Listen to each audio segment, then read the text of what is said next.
You're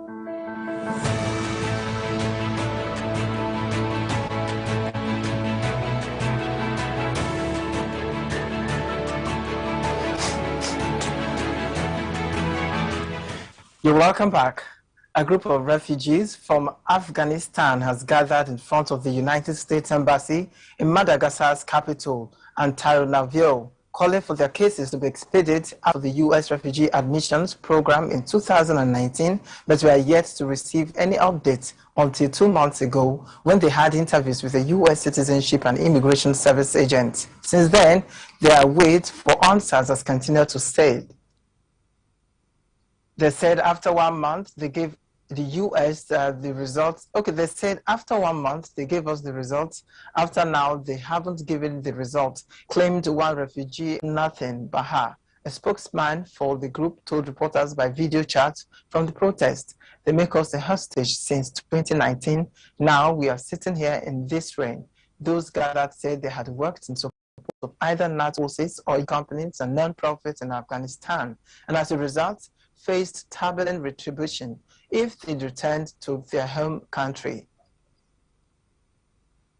Previously worked with the U.S. Agency for International Development, USAID, and his family had provided land and support to U.S.-based NGO main star in this home village of Jekdalek. He fled to Madagascar in 2018 after his mother was killed in a Taliban attack. Another woman who sat in front of the embassy, Bilba Maria, said she fled Afghanistan that same day with her 4 children after the Taliban killed her husband, who she said was a supplier for U.S. and those gathered carried signs with Afghan flags that said, "Please, Maxi on us, and we want results," with few options for travel available. The fleeing Afghans said they had chosen Madagascar because they could get a visa on arrival. As of April, there were 20 United Nations uprising in the north. Initially, the council had said it would oversee an 18-month transition to democratic, have ending a rebellion. Checked into a hospital on June 26 and died on June 27. The second was a 51-year-old male who went to the hospital on June 28 and died the same day. President Cyril Ramaphosa at Tutukwa, a power station in Mpumalanga province. ESCOM head said that by the end of July, the risk would be significantly diminished once Unit 2 of the Guaibak nuclear power station comes back onto the grid, which is about 920 megawatts, easing the power outage in the country. This month, the country has endured almost 2 weeks of stage 6 load shedding, which entails multiple power cuts a day, each lasting between 2 and 4 hours. Each of the up to 8 stages of load shedding costs the country's economy an additional $29 a day in lost activity, according to government estimates. He further said that the impact on jobs is particularly worrying in a country grappling with 34.5% unemployment in the wake of the coronavirus pandemic. Addressing the South African Communist Party Congress on Friday, President Cyril Ramaphosa, who has been under pressure to resolve the issue, said he would soon be announcing measures to tackle the crisis. While details remain unclear, the president said one solution might entail settling up other state-owned power utility firms to compete with ESCOM, which is currently generates more than 90% of the country's energy.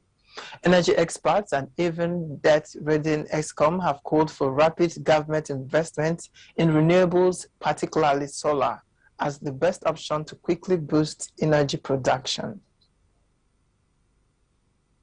The United Kingdom's former Finance Minister Rishi Sunak has held onto his lead in the race to replace Boris Johnson, as another hopeful was knocked out, leaving 4 candidates in the increasingly bitter contest.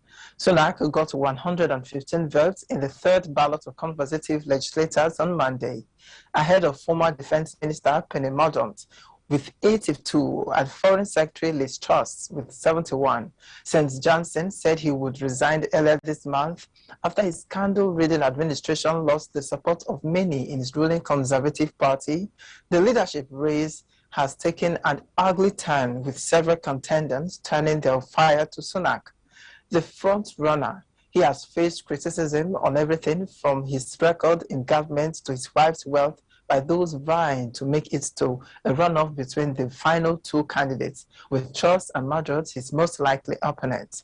Foreign Affairs Committee Chair Tom Tongehout, a former soldier and Johnson critic who has never had a role in government, was eliminated from the leadership contest on Monday after securing the fewest votes with 31.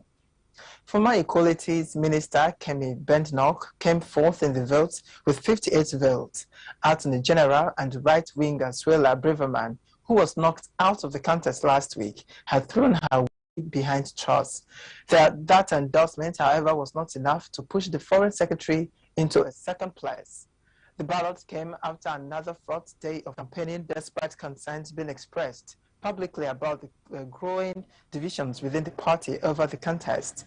In a sign of the concern about the way the leadership race is being conducted, Sunak and Truss confirmed they did not want to take part in the Sky News debate planned for Tuesday, prompting the broadcast to cancel the show.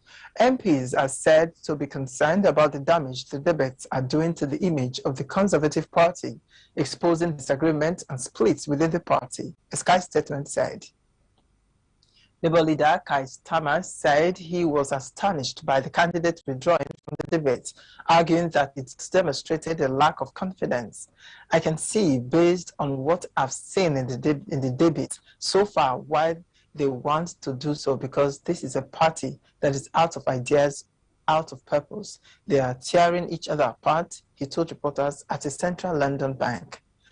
The governing Conservative Party's 358 MPs will whittle the field down to the final 2 weeks, staging votes that will eliminate the candidate with the fewest votes each time. The results of the next ballot are due at 2 p.m. on Tuesday. The Conservative Party's 200,000 members will then choose the winner in the postal ballot, with the outcome of the country's next Prime Minister announced on September 5th. Stay with us as we rush off for break.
You're welcome back.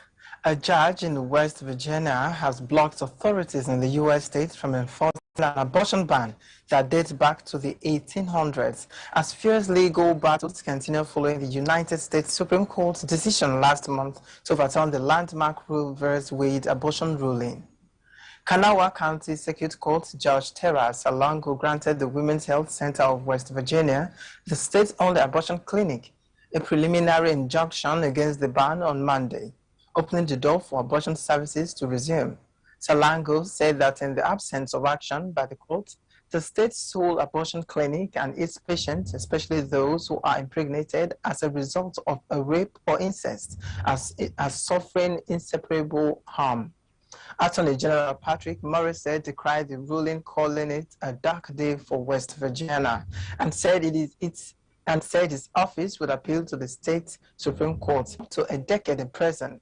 It provides an exception for cases in which a pregnant person's life had argued that old law is void because it has not been enforced in more than 50 years and has been superseded by a slew of modern laws regulating abortions that acknowledge a woman's rights to the procedure. One example is West Virginia's 2015 law, which allows abortions until 20 weeks of pregnancy. We applaud the court's decision to block this archaic ban. No one should be forced to carry a pregnancy to term, the American Civil Liberties Union said on Twitter in response to the judge's ruling.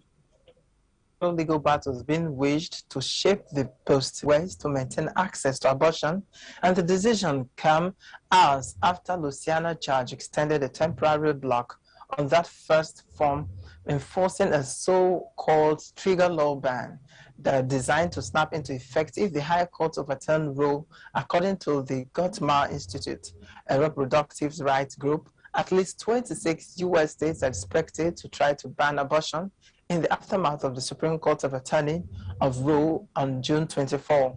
That landmark. The man charged with killing 10 black people in a racist mass shooting at a grocery shop in Buffalo in the U.S. state of New York has pleaded not guilty to federal hate crime charges. Suspected attacker Peyton Grandin's lawyer entered the plea on Monday in the Buffalo courtroom of U.S. Magistrate Judge Kenneth Schroeder and said she hopes to resolve the case before a trial began. Wearing an orange jumpsuit and shackles, the 19-year-old son Zayag, a helmet camera, engaged in substantial planning and took aim at older people, specifically 86-year-old Ruth Whitefield, 77-year-old Pearl Young, 72-year-old Catherine Massey. Officers arrested Gedron just outside the shop. Authorities said Gedron drove 3 hours from Conklin, New York, and those the shop in the predominantly black area because he wanted to kill as many black people as possible. They also said he had described his white supremacist belief in diary entries online. The federal indictment includes 10 counts of hate crimes resulting in death, 3 counts of hate crimes involving an attempt to kill 3 people, and another hate crime count alleging Gedron clan in body armor and tactical gear tried to kill other black people in and around the shop. It also includes 13 counts of using a firearm in a hate crime. The Texas Department of Public Safety, DPS, has announced it will investigate the accident and 2 teachers' deaths. It said an internal committee would be charged with leading the investigation, which will also determine where the department can make necessary improvements for future mass casualty responses. Since the deadliest school shooting in Texas history.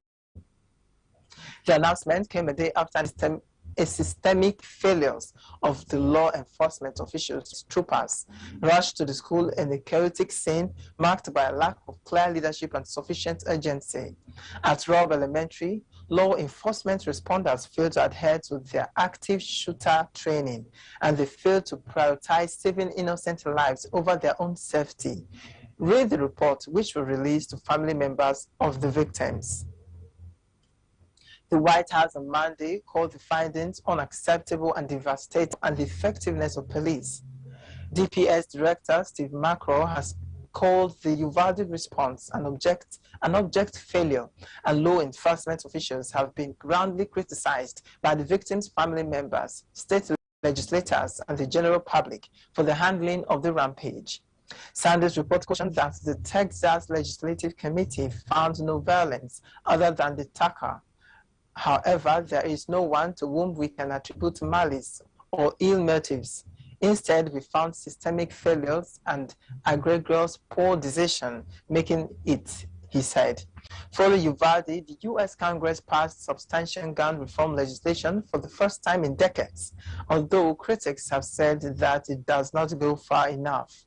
More than 352 mass shootings have taken place in the U.S. so far in 2020, according to the Gun Violence Archive, that defines a mass shooting as any incident in which 4 or more people are shot or killed, not including the attacker. Stay with us as we go for a short break to be back briefly.